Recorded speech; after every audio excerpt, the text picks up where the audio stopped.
can a marriage ever survive an affair? And I always ask Colleen first because she's our... Thanks.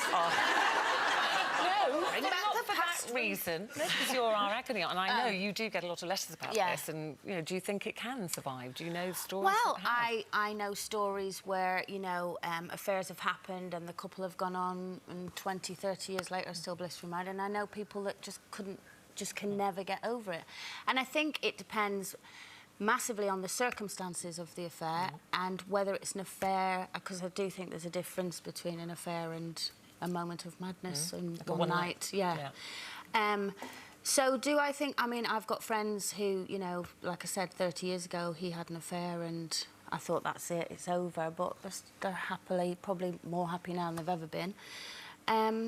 So I do think it depends on the individual and the circumstances of why it happened, and I think you both have to look into why it happened. I think when you said there, you know, it's an affair, whenever you said affair to me, that sums up romantic dinners. It is, it's emotional attachment.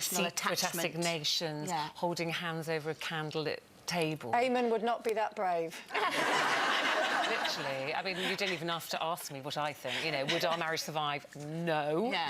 If you're watching, I mean, you know, because I think to me, it's everything that goes with that, the romance, the deceit. I'm not even saying I could forgive a one-night stand. I probably couldn't do that either. Either way, one-night stand is worse. Do you think? I think it's because it's dirty. He doesn't even know this woman. It's more deceitful. But there's no emotional attachment. It's sort of functional, isn't it, a one-night stand? An affair, I just think they're behind your back, they're sending emails, they're making assignations that you don't know about. But I think sometimes when people work together, they get involved and then it's more likely to happen.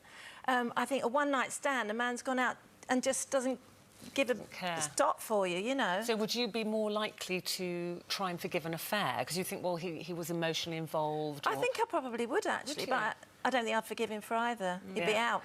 I don't think as well, also, it's who he's had the affair with. Definitely. I mean, like this one, it's a relative, that's even... Well, allegedly, it's somebody they know, you know, a member of the family. But there has been loads of instances where affairs have come out in public and it's been with, like, the best friend or the brother-in-law. And it depends on... I mean, Sally Bercow actually says, my marriage hasn't been right for a long time. It depends on the state of your marriage as well. And maybe, you know, there's probably quite a few women in the country that if they discovered that their husband was having an affair would probably go, yes, I can now get out of this marriage and put all of the blame onto him. Yeah.